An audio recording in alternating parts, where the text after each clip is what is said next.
Lundinn að koma til landsins, það komið vor. Hann kemur langt utan af hafi, þar sem hann heldur sig yfir vetrartíman, á Nýfundnalandsmiðum, austur af suðurodda Grænlands og jafnvel langt sunnan úr Atlantshafi. Hér hann farinn að kafa eftir æti við Vestmannaeyjar. Lundinn sestur upp í brekkurnar í Vestmannaeyjum. Þeir skipta þúsundum. Þar eru líka álkur og fleiri sjófuglar í varpi, rétt eins og í Drangey á Skagafirði. Þar skríðum við fram á klettabrún til að líta aðeins á álkuna, en undir hljómar garg ritunar í berginu, þótt sáfugl komi annars ekki við sögu hér. Marinó Sigursteinsson, pípulagningamaður í Eyjum, tók upp á því að mynda lundahólur með myndavélum eins og notaðir eru við að mynda frárennslislagnir. Með þessu gat hann fylgst betur með atferli lundans og pysjana í hólunum en áður hafði verið mögulegt. Þessi aðferð hefur reynst svo vel að nú fara menn hringinn í kringum landið á hverju ári með svona myndavélar til að skoða í lundahólurnar. Þegar pysjan komin í hóluna þarf lundinn að veiða allt hvað af tekur ofan í hana. Varpið stendur og fellur með því að nóg sé af síli í sjónum.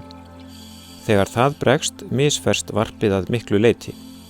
En lundinn langlífur fugl og tímabundnar sveiflur hafa ekki veruleg áhrif á stofninn.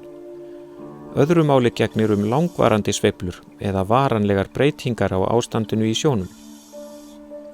Lundastofninn hrundi fyrst við Noreg fyrir 30 árum, svo í Skotlandi, því næst í Færeyjum og loks fór fækkunar að gæta á Íslandi. Skotar kenna sandsílaveiðum Dana hrunið. Í Færeyjum kenna menn sandsílaveiðum við eyjarnar hrunið þar.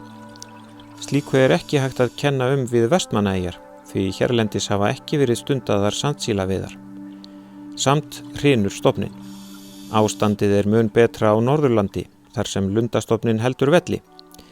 Vandséð að kenna megi hlýnun sjávar hrun lundastofnsins í Vestmannaeyjum, því sjór var enn hlýrri við landið 1920 til 1965 en hann nú. Merktir lundar úr Vestmannaeyjum hafa veiðst á Breiðafirði, þannig að fuglarnir virðast geta fært sig úr stað.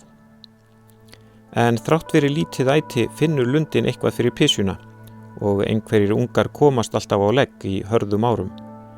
Þessar einstöku myndir sýna atferli lundans og pysjunar í hólunni. Ekki vitað að slíkar myndir hafi verið teknar áður. Lundastofninum hnignar við Vestmannaeyjar en afkoman góð við til dæmis Grímsey og Drangey. Þar reiðir lundinn sig ekki á sandsíli, heldur étur hann loðnuseiði og þess háttar.